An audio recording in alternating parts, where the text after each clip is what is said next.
Welcome to RAIN, the Real Estate Investor Growth Network with your hostess, Jen Josie. Join like-minded real estate investors and accelerate your business towards greatness. You will hear step-by-step strategies for success, interviews with real estate rock stars, and we will dig deep into past projects where we bear it all, including the good, the bad, and some just plain ugly. So get excited. Here's the bestower of badassery herself, the real Jen Josie. Listener discretion is advised. Hello, I am Jen Josie, the creator of RAIN, the Real Estate Investor Growth Network. Whoop whoop! Let me hear you do it. Whoop whoop. Yes! Today's episode is about 5 factors for a 5-day flip. We are going to go through 5 things that we do for our 5-day flips, and then we are going to look at one of our past projects and give you all the details, the good, the bad, and the just plain ugly. But before we begin, I have a guest. You heard him already. This is my better half, my business partner. We have Mr. Josie with us today. Say hi, Vance. Hello, hello. Yay. And before we start every episode, since I am the bestower of badassery, I like to do a little badassery bestowment for my listeners. And today, since Vance is my finance guy, meow, we're going to have him do a badassery bestowment. And it's going to be what he does on his side of the business, which is on the finance side. So give us your badassery bestowment. All right, today we're going to talk about W-9s. W-9s. The W-9 is the IRS tax form that you collect from contractors for any work that they provide for which you pay them. And this is a piece of paper that you give them and they complete? What is it? It's a tax form available on the IRS website, irs.gov. You can download it and send it to them, or they can download it themselves and complete it and send it to you. But this is pretty common. They know to fill these out, correct? They should know about it, yes. Well, with the W-9, that provides the information for the 1099, which is given to them at the end of the year for all amounts paid to them. Okay, so what is your badassery bestowment here? Get it up front. Whoa. Why would you need to get it up front? Just to cover yourself, because there might be a situation where the contractor isn't responding or has moved away or is just you can't get in touch with them to get it after the fact. Or maybe you just pissed them off. Or that too. That's never ever happened. Ever. So I think that's an awesome badassery bestowment. Thank you very much, husband. And now on to our episode. We are going to talk about 5 factors for a 5-day flip. And those 5 factors are: number 1, type of property; number 2, marketing; number 3, team of contractors; and number 4, tighter profit margins. Number 5 is financing, which is why I've asked my hubs to sit in today. So, number 1, type of property. We like to market to condos and townhomes that were built in the 1980s, maybe 1990s. They have an ARV around $200,000. ARV is the after repair value. That price point will fly off the market. So we love, love, love that price point. Condos and townhomes, you have an HOA and they cover the exterior. So you're really only concerned about flipping the inside of the property. You want to beware of assessments, because a lot of times HOAs will do a roof replacement like every 10 years or whatever, and the HOA dues will go up a little bit. So you want to just be very cognizant of that. Typically, the properties built in the 80s and 90s, they just need updates and no major repairs. Sometimes we have to buy a new HVAC, but around that price point, it's actually typically been replaced already. So that's just a great year for us. So that's number 1. Number 2, marketing. There are tons of companies that sell lists. They go through and they will pull probate lists for people who have passed away. They'll pull, divorced people. They will do pre-foreclosures, and they gather the information. They'll get cell phone numbers and they will sell those lists. Well, hello, you're not the only person buying that list. So those are very saturated. For me, I market just to a neighborhood, like the entire neighborhood, and I pulled the names and addresses from the county GIS system, and that's the Geographical Information System. It has everybody's home address, the mailing address, because a lot of times you can find absentee owners this way as well, because the property address and then the mailing address are different. People typically only live in condos and townhomes an average of 4 years. I actually lived in 3 townhomes, and each one of them, I lived in them for 4 years. There's less competition. So when you're emailing the entire neighborhood, you may be the only letter that that person receives. But on the downside, you have a longer waiting game. So I will do letters, and I'll put my business card in there saying, maybe you're not considering a move now, but maybe one in the future. Just hold on to the enclosed business card and give us a call when you're ready. So that's number 2, that is marketing. Number 3 is our team of contractors. So because we're doing these quick flips, they're getting higher volume of work, so you can ask them for lower labor costs. That's great because they give you loyalty.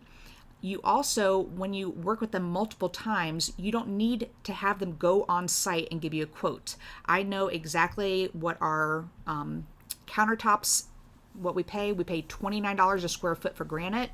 If we're doing quartz, which is rare in condos and townhomes, it's $39 a square foot. And I hope it stays that way for a while. Our painter, we do $225 a square foot, and that includes paint, everything. He'll do the cabinets. He's fantastic. Flooring, I know, is a certain price per square foot, depending on what we're putting in, if we're doing carpet or LVP. So there are no quotes needed. When we purchase the property, I will go in, put the lockbox, and then I'll post a schedule for all the trades so they can see, oh, the countertops are getting installed on Wednesday, so I need to make sure I get the flooring finished in the bathrooms and the kitchen before they get here. So it makes it really simple for all the contractors to see it. That organization right there, it frees up your time. Once we close on a property, we put the lockbox, I post the schedule for all the trades, and then we don't go back until the job's finished, and we take our photos for the listing. So that's number 3, that's our team of contractors. Number 4 with these type of projects is you have tighter profit margins. There's definitely a smaller ROI, that's your return of investment. And a lot of times people get caught up on this because they look at the percentage as opposed to just looking at the actual number you're going to make. Now, the deal we're going to talk about at the second half of this podcast, it was a no-brainer. It just made sense. All the numbers looked really, really good. But there were times where our percentage for return of investment was like 7-8%, and there's actually 4% for one of them. And there are coaches out there that say do not go lower than 13%. Some even say don't go lower than 15%. But we have done so many of these, we are very confident in our numbers. That one that was 4%, what we were going to walk away with was $8,300. So for 1 week of work, am I going to turn away $8,300? Absolutely not. I will do that all day long. You have to do your due diligence as well. You always pay and get an inspection. And when they go out, because we've missed windows, for example, and they'll say, you're going to need to replace the windows. That's a high ticket item. But you can just go back and negotiate a different price with the seller. And they've lived there for 10 years and they know, oh yeah, I know that window doesn't open, and you can't just replace one. You got to replace all of them. So, negotiating a lower offer, it works.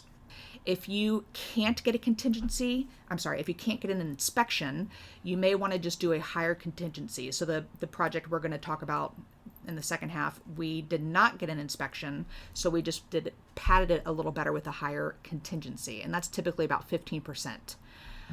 The 5th one is financing. So a lot of these projects, they require more lenders, because if you're doing more projects, you're going to need more lenders. Now, we typically deal with the same hard money lender for first position. Then we have other private money lenders that come in and fund the second position. This is a great price point for new lenders. If you're working with new lenders, it's also because they see your past experience and how quick these sell. It just makes them feel a little bit more confident. But then if we work with the same lenders over and over again, and we're flipping these properties in 7 days and selling them immediately, and they're walking away with only 5 or 6 weeks of hold time, make it a little bit more juicy for them, we may give them a 3-month guarantee. So regardless of if we sell it in 5 or 6 weeks, they're still going to earn interest on 3 months. Last thing with financing is don't over renovate these properties. We have several people that are newer in this and in investing, and they will go in and think that they want to replace all the kitchen countertops, and all the kitchen cabinets. Replacing cabinets at this price point, you're going to outprice your buyers. They're not going to be able to afford it. They much rather you paint them and save money there so that they still have a nice, fresh and updated property with, bright white cabinets, and they're going to feel better paying a lower price point. So our project that we are going to discuss, this one, it was on Lost Feather Court. We found this property through a wholesaler. It's 3 bedrooms, 2.5 bath, 1,400 square feet. This one was built in 2006. So like I said before, we usually like 1980s to 1990s. This one was a lot newer. It was occupied by renters. We did the walkthrough on April 30th, but we told them we would not buy it until the tenants vacated. And so we gave them a month to get out.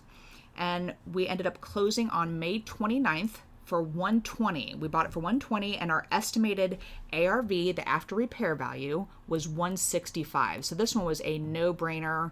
This one was going to be great. So when we went in, the repair estimator, we knew we were going to have to replace the front door. So get this, these renters that were in there, they were rough. They just destroyed the interior of this property.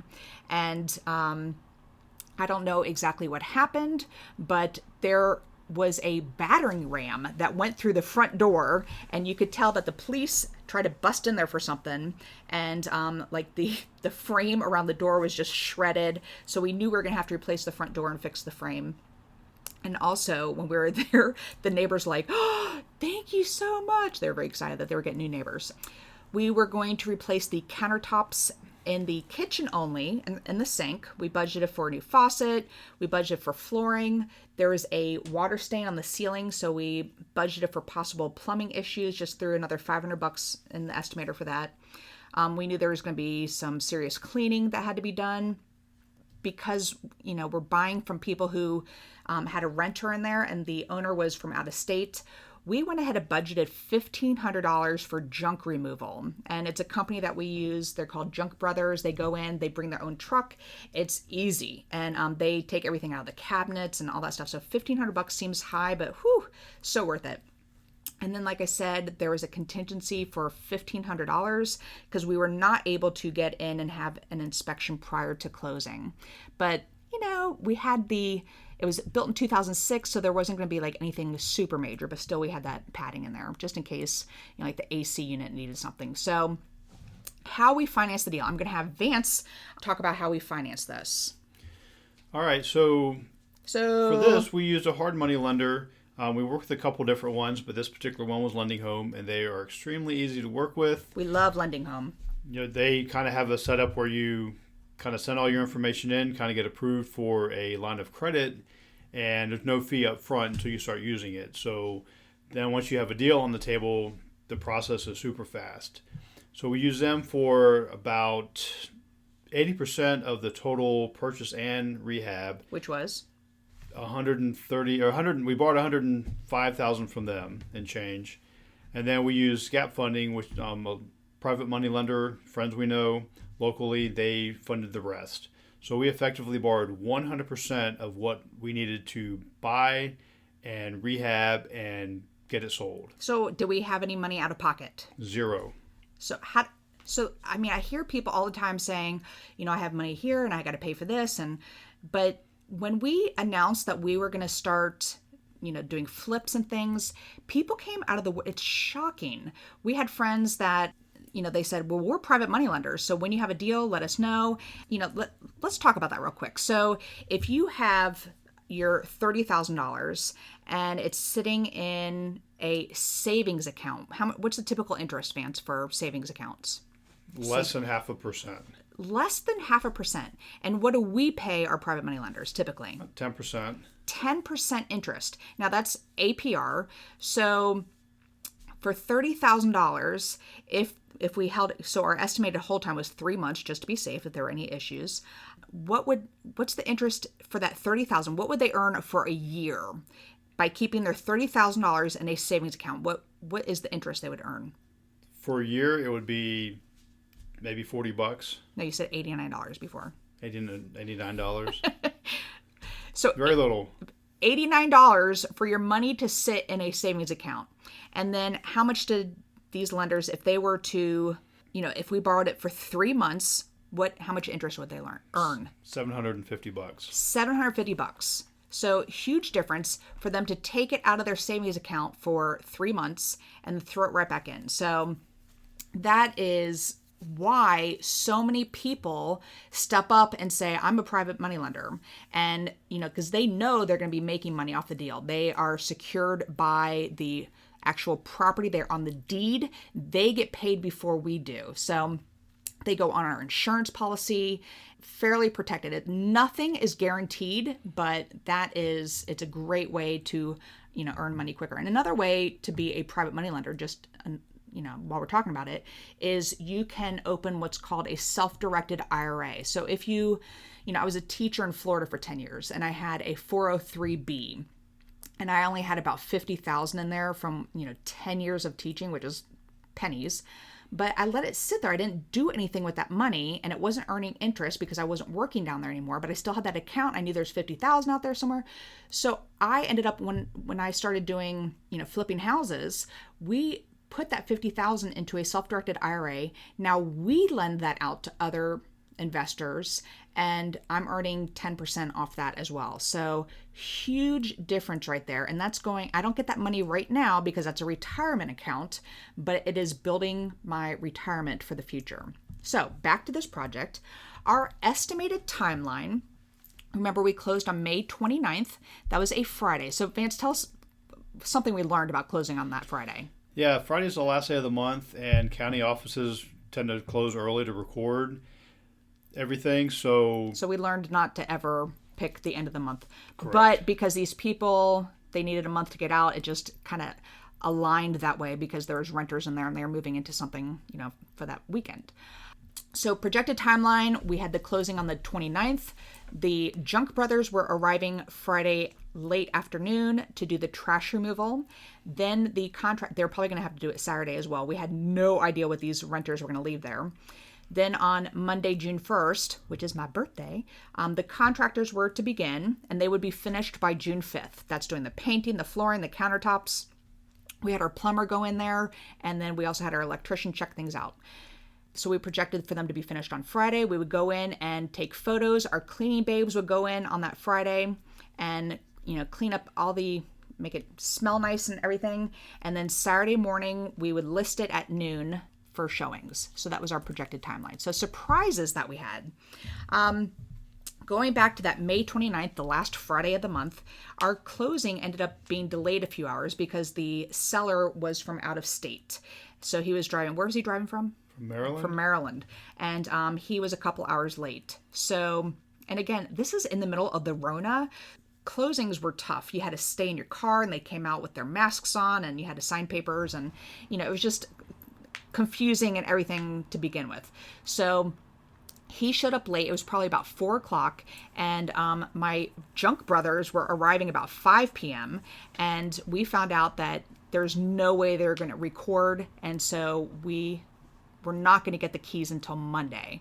So, I had to call the Junk brothers. They were pissed because they were sitting out there. They drove their truck and were ready to go in. And I had to send them home. So they were not happy. And that was $1,500 that, they were going to be getting from us. So we had to cancel that. I'm mad. I'm like, I hate messing up my schedule. And then probably 15 minutes after we canceled the Junk brothers, they called and said, it actually recorded. Come by and pick up your keys. I'm like, no way. And these guys had already left. And so what did that mean? It means we had to do it. We had to go. we ended up having to get a dumpster, and we had to clean all the shit out of that place. It was packed. And at that point, we still didn't know how bad it was going to be. Yeah, we hadn't even been in there yet. So we get there. They actually had they had shit everywhere, but most of it was already in garbage bags. So we spent the weekend just moving everything down to the kitchen, which is right by the front door, so that when the dumpster arrived Monday morning, we could just, boom, throw it in there and be ready. So our actual timeline was that we ended up closing on the 29th, that May 29th. We did not have the trash removal, but the contractors began on Monday, June 1st. And by the way, that Monday, June 1st, so the dumpster arrived first thing in the morning, and I was outside making sure he wasn't going to hit the car next to him or anything. And as they're finagling the dumpster into this tiny parking spot, and this gentleman across the parking lot, kind of pops his head out. And I'm like, "Oh, sir, I'm so sorry for being loud." He's like, "Oh, no, no, no, no." And again, remember, these neighbors were like thrilled that we were there because they were so happy to get rid of the renters that were there. So he comes over, we're chatting. He's like, "Yeah, I do landscaping, and I do this and that, and I do a couple punch list items for realtors." I'm like, "Really?" I said, "Well, what are you doing right now?" And he's like, "Well, nothing. What you got?" And I said, "I'll pay you $100 if you will move all these garbage bags into the dumpster." And because he was this big burly guy, and he's like, "Done." So that, on that Monday morning, June 1st, my birthday, that was the best birthday present. So he had all that shit cleared out, and It filled the dumpster. it filled an entire dumpster. It was crazy. So then our contractors began, the painters came in, we had the floors measured, the countertops measured, my painters got all their work done, and then Friday we had the countertops installed and the flooring. We got our pictures. Our painter actually came back Saturday morning and was doing touch-up paint. So when all the showing started, there was actually still wet paint. But it ended up working out perfectly. Our actual repair costs were, the paint was a little less. We overestimated because of that water stain. We weren't sure what was going to be behind there, if he was going to have to do any drywall repair. We ended up paying almost twice as much for the countertops because we did them in all the bathrooms. We just went ahead and did it, so it was $1,000 more, but we definitely think it was worth it. We had to replace that front door. We did we had to repair a kitchen cabinet.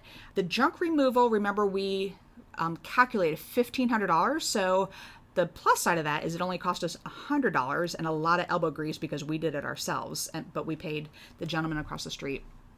We had to get the dumpster. That was a cost we weren't expecting.